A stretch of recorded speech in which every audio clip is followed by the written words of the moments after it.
아멘. 자, 인사 나누시겠습니다. 주님의 사랑과 평강이 함께 하시기를 원합니다.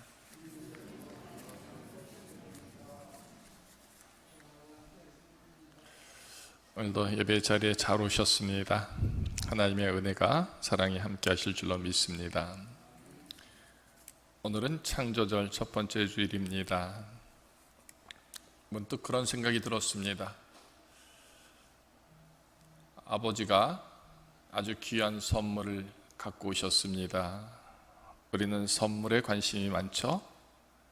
아버지가 그 선물을 어떻게 준비하셨는지, 또 무슨 목적으로 나에게 주시는지, 거기에 어떤 마음들이 있는지 헤아려 보지 않고 선물에만 관심이 있는 것 같은 그런 느낌.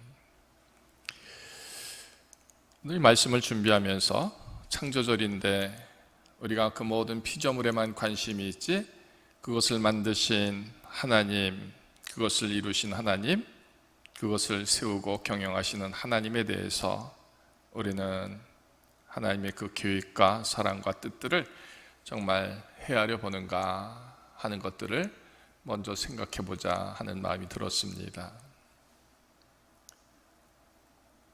그래요. 창조절 첫 번째 절기에 저와 여러분들이 하나님을 좀 많이 알았으면 좋겠다 하는 마음이 듭니다. 여러분들은 하나님을 얼마나 알고 계십니까? 어떤 하나님으로 알고 계십니까? 그 하나님이 내게로 어떤 사랑을 주시고 어떤 구원을 주시고 어떤 축복을 주시는지 알고 계십니까? 세상 모든 것을 하나님이 만드셨는데 그 중에 또 나도 만드셨다. 그 하나님의 그 만드심의 계획과 뜻이 내게서 무엇을 원하시는가? 또 내 생명의 호흡을 지켜주십니다. 거기에 하나님이 내게로 무엇을 원하시는가? 내 짧은 생의 호흡 동안에 하나님은 무엇을 원하셔서 쓰시려고 그렇게 나를 구원하시고 나를 한없이 사랑하시는가? 이런 하나님의 계획들, 사랑들을 한 번쯤 헤아려 보고 하나님을 아는 그 믿음이 되기를 소망해 봅시다. 하나님을 아십시다. 오늘 요셉이라고 하는 사람에 대해서 제가 이제 중얼중얼 거릴 겁니다. 여러분들이 한번 들으시면서 여기에 하나님의 어떤 사랑이 있는지, 계획이 있는지, 구석이 있는지 한번 헤아려 보시기를 바랍니다. 그 전에 먼저 이 말씀을 꼭 들려드리고 싶습니다. 요한일서 4장 5절로 6절에 있는 말씀입니다. 그들은 세상에 속한 거로 세상에 속한 말을 하매 세상이 그들의 말을 듣느니라. 우리는 하나님께 속하였으니 하나님을 아는 자는 우리의 말을 듣고 하나님께 속하지 아니한 자는 우리의 말을 듣지 아니하나니 진리의 영과 미혹의 영을 이로써 아느니라. 하나님을 아는 것에 대하여 우리가 표현한다고 한다면, 표현할 수 있다고 한다면 우리는 세상의 말이 아니라 하나님의 말로 그것을 고백하고 인정함이 되어야 하는 것이죠. 정말 한번 묻고 싶습니다. 내 언어 속에 하나님의 말들이 있는가 하는 겁니다. 적어도 우리는 세상에 속한 말을 하고 세상에 속한 말로 세상의 속에서 세상을 그렇게 살아갑니다. 그런데 그 속에서 하나님의 말, 하나님의 계획, 사랑, 약속들, 이 하나님의 거룩한 말들을 정말 우리가 듣고 있느냐 하는 겁니다. 우리 속에 하나님의 언어가 있느냐? 그 있음이 하나님을 아는 것이다.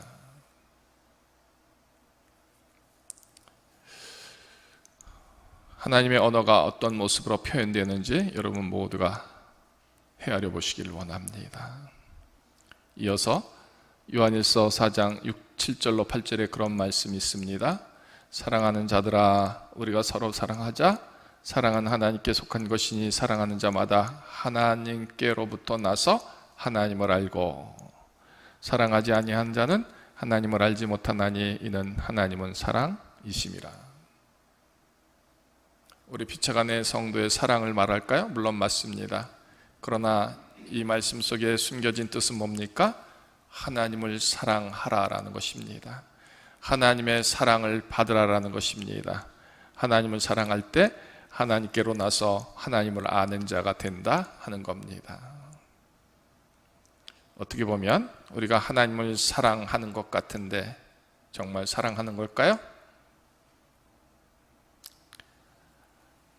하나님을 사랑하는 자는 하나님께로부터 나서 하나님을 안다 했는데, 하나님을 사랑함이 없으니 하나님께로 향한 아름이 없고, 하나님께서 내게로 향하신 그 모든 주시는 일, 쓰시는 일, 이루시는 일에 대한 확신이 없으니 순종함 또한 없다. 어쩌면 이런 전제가 저와 여러분들에게 있는 것은 아닌가 헤아려 보자라는 것입니다. 그러면서 요셉의 얘기를 이제 들려드리겠습니다. 요셉은요, 아버지가 야곱입니다. 아버지에게는 네 부인이 있었습니다. 레아, 라헬, 비라, 실바 이렇게 있었죠. 네 아버지가 누구를 가장 사랑했습니까? 라헬을 사랑했습니다. 그런데 라헬은 하나님이 그 태를 닫으셔서 아기를 낳을 수가 없었죠. 그래서 야곱에게 레아와 또 종들인 비라와 실바를 이제 있게 함으로 자식들을 낳게 됐죠. 그러던 중에 하나님이 라헬의 태를 열어주셔서 아기를 갖게 하셨습니다. 그렇게 난 아들이 누구? 요셉이죠. 그러니 얼마나 요셉이 귀하겠습니까? 그리고 라헬의 또 다른 자식이 있는데 그가 베냐민입니다. 그런데 베냐민을 낳다가 어머니 라헬은 죽습니다. 그래서 라헬의 아기는, 자식은 요셉과 베냐민이죠. 가장 사랑했던 그런 여인의 아기들입니다. 그러니 아버지 야곱이 얼마나 요셉을 사랑하고 또 사랑했겠습니까? 채색 옷을 지어 입혔다라고 했습니다. 그런데 그는 늘 꿈을 꿉니다. 환상을 봅니다. 그 일 때문에 가뜩이나 형제들에게 미움을 받는데 더 많은 미움을 받게 되죠. 17살 되던 해에 형제들에게 미움 끝에 결국 은 20에 죽을 지경에서 구덩이에 건져져서 이스마엘 사람 미디안 그 상인들에게 이제 넘겨지게 되고 팔려서 애굽으로 가게 됩니다. 아버지한테는 귀한 사랑을 받는 참으로 귀한 아들이었는데 형제들에게는 미움을 받고 그렇게 팔려가게 됩니다. 만약 이런 일이 나에게 있다고 그러면 얼마나 비참하겠습니까? 그죠? 큰 돈도 아니고 은 20에 또 주기로 했던 형들이 자기를 팔아버립니다. 인생에서 이보다 큰 고난이 있겠습니까? 시련이 있겠습니까? 배반이 있겠습니까? 슬픔이 있겠습니까? 참으로 말할 수 없는 그 모습들을 이 요셉이 받게 되는 것이죠. 자, 드디어 팔려간 집이 애굽의 진대장 보디발의 집입니다. 그죠? 그러니까 비참함이 그에게 생겼는데, 그리고 도달한 곳이 이제 보디발의 집이었는데 그 과정, 그 여정 다 생략되어 있지 않습니까? 그런데 어떻다 할까요? 요셉이 그 일로 말미암아 실족하고 낙담하고 슬퍼하고 쓰러져서 비참한 그 어떤 모습을 보였을까요? 결코 그렇지 않음을 드러내고 있습니다. 창세기 39장 2절에 보면 보디발의 집에 있게 될 때 그 보디발이 이런 고백을 하게 되는 것이죠. 근데 그것을 이루신 이가 누구냐? 하나님이시다 하는 말씀입니다. 39장 2절, 여호와께서 요셉과 함께 하심으로 그가 형통한 자가 되어 그의 주인 애굽 사람의 집에 있었다. 39장 3절에 이렇게 또 말씀이 되어져 있습니다. 그의 주인이 여호와께서 그와 함께 하심을 보며 또 여호와께서 그의 범사에 형통하게 하심을 보았더라. 그러니까 요셉이 팔려간 것이죠. 그러니까 비참한 겁니다. 참담한 겁니다. 그런데 그가 도착한 그곳에 여호와께서 요셉과 함께 하셨다. 형통한 자가 되게 하셨다. 사랑받는 자가 되게 하셨다. 여호와께서 그와 함께 하신 그것을 보디발이 보게 하셨다. 이 모든 일을 우리 하나님이 지금 하고 계시다 하는 겁니다. 자, 보디발의 집에서 뜻하지 않은 변고를 당해서 드디어 또 옥에 갇히게 됩니다. 이제 좋을까 했는데 더 참담한 일이 생기는 것이죠. 그런데 그때도 하나님이 이 요셉과 함께 계십니다. 창세기 39장 21절에 보면 그 말씀이 나옵니다.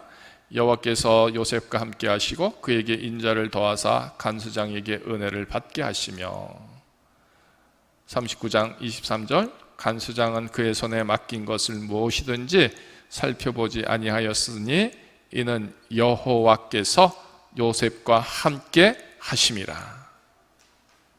여호와께서 그를 범사에 형통하게 하셨더라. 간수장도 여호와 하나님이 함께 하심을 요셉을 통해서 보는 겁니다. 보디발도 보았고 간수장도 봅니다. 자, 옥에 있다가 드디어 꿈을 해석하는 그 귀한 지혜를 통해서 이제 마침내 바로 왕 앞에 서게 되지 않습니까?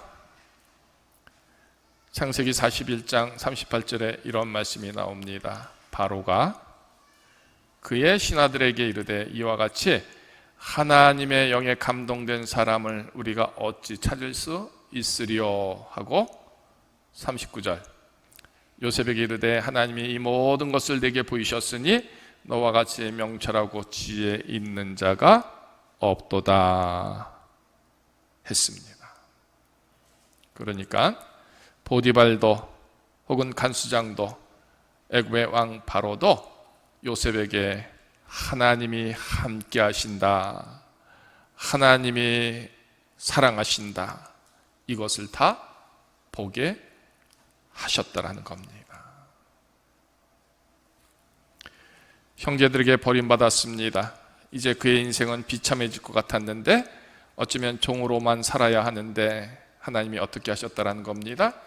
그를 높이시고 그를 사랑하시고 그를 존귀하게 지금 쓰시고 있다라는 겁니다.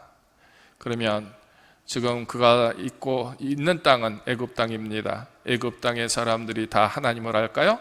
아니요, 전혀 하나님을 알지 못하는 그 땅에서 요셉에게 하나님이 함께 하심을 그들이 다 보게 하심으로 알고 또 알고 또 알고 있게 하셨다라는 것입니다. 드디어 그런 고백 속에서 요셉이 애굽의 총리가 됩니다. 몇 살 때인지 아십니까? 30살 때. 그러니까 17살 때 형들에게 쏙 팔려 애굽에 와서 13년 만에 총리가 되는 것이죠. 기적 같은 얘기가 아닙니까?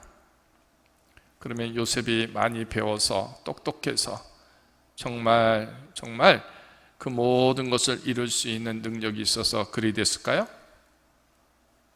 아니요, 하나님이 하신 거죠. 하나님이 이렇게 이루십니다. 그러면 왜 하나님이 이루실까요? 하나님이 아브라함에게 이 말씀을 약속하셨기 때문에, 이 약속을 말하셨기 때문에 그리 되고 있다라는 것입니다. 하나님의 말씀이 땅에 떨어지지 않습니다. 다 이루어지게 하신다라는 것이죠. 그러니까 아브라함에게 약속하신 창대케 되는 그 귀한 은혜가 이제 시작이 되는 겁니다.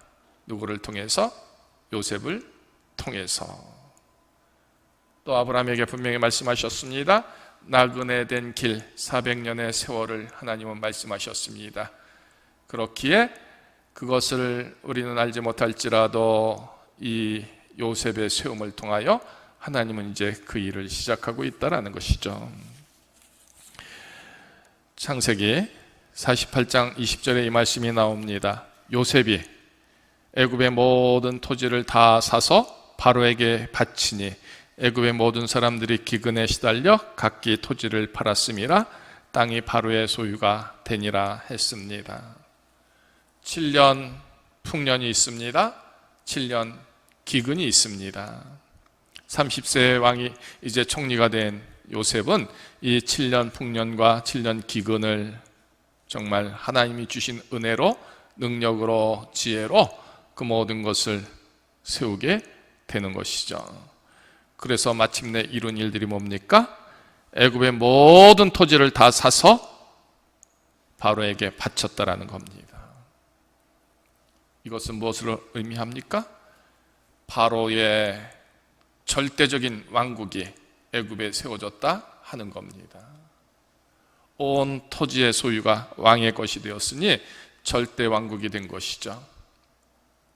그러므로 그 땅에, 아니 세상의 모든 나라 중에서 가장 강력한 나라 애굽이 되었다 하는 겁니다. 누구로 말미암아? 요셉으로 말미암아. 요셉은 누구와 함께 합니까? 하나님과 함께 함이 되는 것이죠. 자, 하나님이 그렇게 세우시고 이루신 것을 바로 왕이 안다라는 것이죠. 자, 그때 그의 형제들이 그 가뭄 끝에 다 애굽으로 건너게 되지 않습니까? 그래서 바로의 허락으로 고센 땅에 머물며 양떼를 치게 됩니다. 자, 야곱의 자손들 모두 다 60여 명이 건너와 이제 살게 되는 것이죠. 그 막강한 나라를 이룬 것, 세운 것 요셉이 했으니, 요셉의 하나님이 했으니, 그러니 바로의 왕이 어떻겠습니까? 그 형제들에게 관대합니다. 사랑을 베풉니다. 고산 땅에 머물러 마음껏 살게 한다 하는 것입니다. 이것이 하나님의 계획이고 하나님의 일이었습니다. 그 사실을 누가 헤아릴 수 있었겠는가 하는 겁니다. 그런데 중요한 것은 오늘 본문의 말씀입니다. 드디어 요셉과 그의 모든 형제와 그 시대의 사람은 다 죽었고 이스라엘 자손은 생육하고 불어나 번성하고 매우 강하여 온 땅에 가득하게 되었다. 여기 시간과 공간이 나와 있지 않습니다. 얼마나 시간이 흘렀는지 아십니까? 대략 400년이 흘러갔다라는 겁니다. 그런데 중요한 건 이겁니다. 요셉의 그 공을 훗날의 많은 왕들이 인정했다라는 겁니다. 인정했다라는 건 뭘까요? 요셉의 하나님이 이 나라를 세우셨다. 이 나라를 부흥케 하셨다. 이 나라를 형통케 하셨다. 강하게 하셨다. 요셉의 하나님이 계시다라는 사실을 건 400년 동안 왕의 왕들이 다 인정했다 하는 얘기를 하고 있는 겁니다. 그러니까 60여 명이 건너와서 대략 300만 명이 되도록 400년 동안 그들은 고센 땅에서, 이 애굽 땅에서 부흥하고 번창하고 번성하게 됩니다. 그것을 우리 하나님이 이루시는 것이고요, 애굽의 왕의 왕들이 인정하고 또 그것을 지키게 한다 하는 겁니다. 이스라엘 자손은 생육하고 불어나 번성하여 매우 강하여 온 땅에 가득하게 되었더라. 누가 이뤘죠? 하나님이 이루신 겁니다. 누가 그 일을 지켰을까요? 요셉을 아는 왕들이, 요셉의 하나님을 아는 왕들이 그렇게 지켜짐으로 생육하고 번성하게 됐다 하는 겁니다. 자, 이제 때가 이르렀습니다. 요셉을 알지 못하는 새 왕이 일어나 애굽을 다스리게 되었는데 하는 겁니다. 전제는 이겁니다. 그러면 지금까지의 모든 왕들은 요셉을 알기 때문에 그 백성의 번성함을, 그 백성의 그렇게 강하고 온 땅에 가득한 것을 인정했다라는 겁니다. 그 인정함을 선뜻 응했다라는 겁니다. 그런데 요셉을 알지 못하는 왕, 하나님을 알지 못하는 왕이 일어나자 이것이 문제구나 하고 이제 보게 되는 것입니다. 이스라엘 자손이 우리보다 많고 강하도다. 그러니 두렵다. 전쟁이 일어날 때 우리와 대적하여 그들이 싸울 수 있겠구나 하는 겁니다. 그래서 이대로는 되지 않겠구나, 그들을 괴롭게 해야 하겠구나 한다라는 겁니다. 요셉을 아는 왕들이 그 백성을 번성케 했다면, 요셉을 알지 못하는 왕은 이제 그 백성을 고롭게 합니다. 괴롭게 합니다. 힘겹게 합니다. 학대하게 된다 하는 겁니다. 하나님을 아는 사람들은 그렇게 생육하고 불어나고 번성하고 강하게 됨에 은혜를 누릴 수 있는 것이고요, 하나님을 알지 못하는 사람들의 모습은 그렇게 괴롭게 하고 근심하여 엄하게 고통스럽게, 그리고 그 모든 것에 참으로 고통을 주는 그 모습, 이렇게 대비됨으로 표현하고 있습니다. 여러분, 하나님을 안다는 것은 이처럼 한 민족을 세우는 것이 되는 것이죠. 또 하나님을 알지 못한다는 것은 그 민족에게 온갖 핍박과 근심과 두려움, 이 모든 고통을 줌도 되는 것입니다. 하나님을 알기 때문에 그 백성들이 그렇게 번창하도록 하나님은 그 일을 이루십니다. 당신의 존재를 드러내십니다. 당신의 사랑을 드러내십니다. 당신의 모든 구원의 일들을 그 백성, 그 땅에 가득하게 하시는 것입니다. 왕이 하나님을 알게 될 때, 그러나 하나님을 알지 못하는 새 왕 때문에 그 백성들은 근심과 고통과 두려움과 염려, 그리고 종의 모습으로 전락하게 되는 것이죠. 오늘 이 얘기가 단순한 것 같지만 실로 단순함이 아닙니다. 우리도 하나님을 알게 될 때 하나님의 거룩한 부흥과 회복과 불어남과 생육하고 가득함이 채워지는 것이고요, 하나님을 알지 못하게 될 때에 나의 모든 것에서 이처럼 근심과 염려와 마침내 종의 모습으로 얽매인 자의 모습으로 서게 된다라는 것, 이것을 표현하고 있다라는 것입니다. 아닐 것 같습니까? 하나님은 아브라함에게 주신 이 약속들을 통해서 분명히 그렇게 세우십니다. 60명이 근 300만 명이 넘게 되도록 하나님 부흥하게 하시되, 하나님을 알고 요셉을 알게 하심으로 그 은혜를 힘있게 하시고 세운다. 이제 때가 되니 하나님을 알지 못하는 왕이 일어나 그들을 고통스럽게 한다 하는 겁니다. 그래요, 이제 이스라엘 백성들은 고통을 당합니다.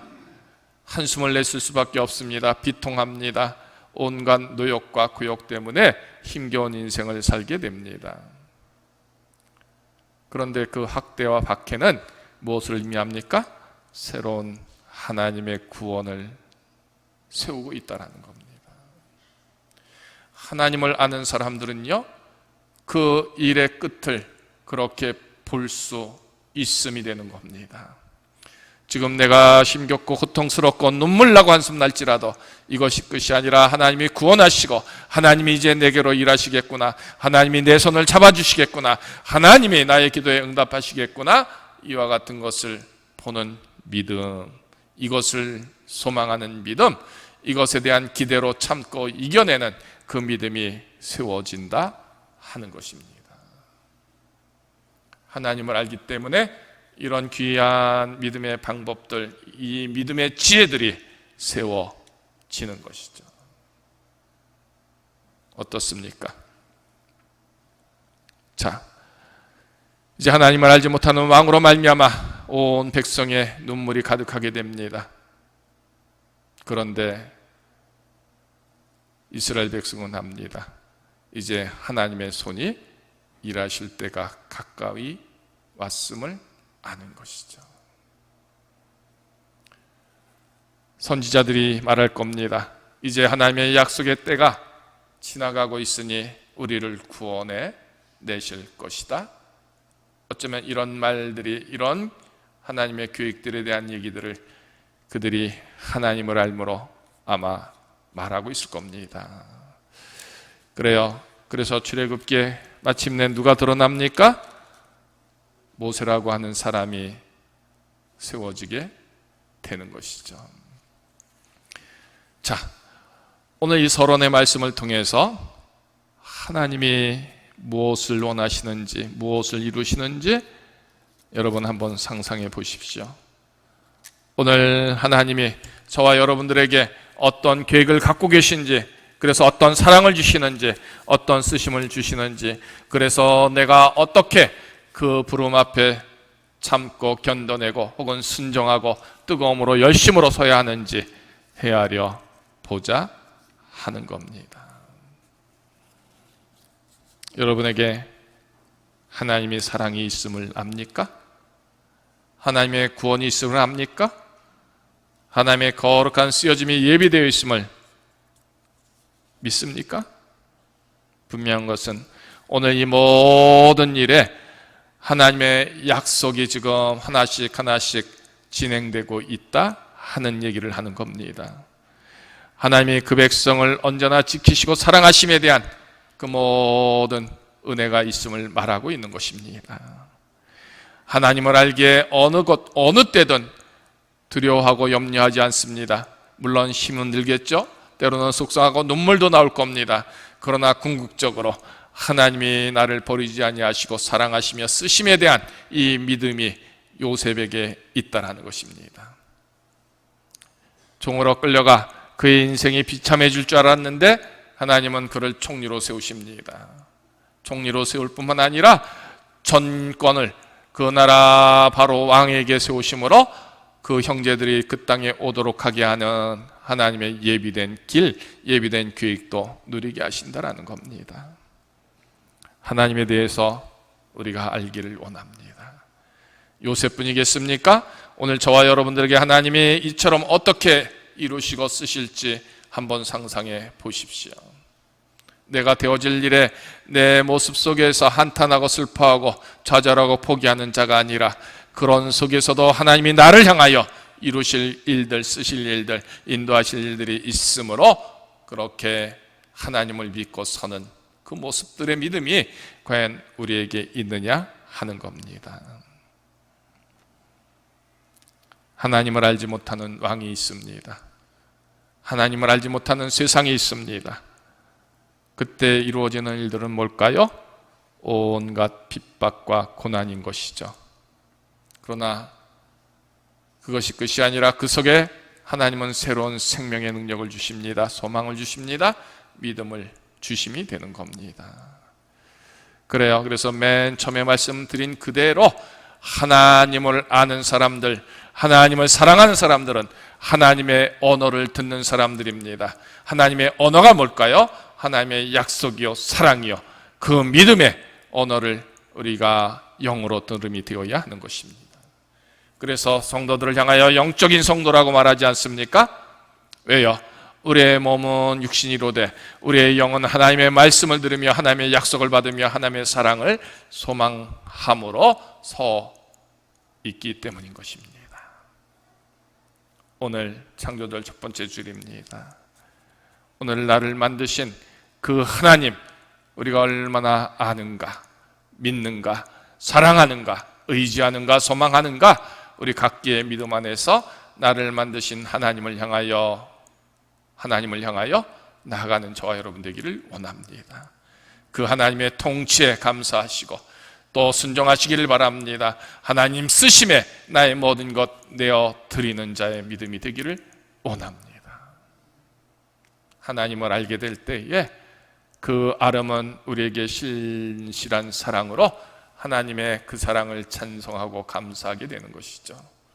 하나님을 알지 못하니 우리는 어떻게 핍박하고 억압하고 상처내고 싸우고 미워하는 자의 모습이 되는 겁니다.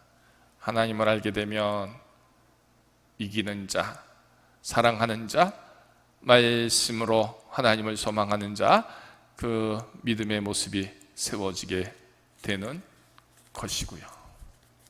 오늘 하나님을 알지 못하면 이것이 나의 전제가 아니라 하나님을 압니다. 하나님을 사랑합니다. 그것이 실제로 하나님을 사랑하는 하나님의 말로 내가 고백하고 하나님의 말로 내 믿음을 채우는 그런 모습들이 오늘 이 말씀을 통하여 저와 여러분 또 우리 구름산 모든 성도들에게 있기를 소망합니다. 이런 축복이 되기를 주의 이름으로 축원합니다. 할렐루야.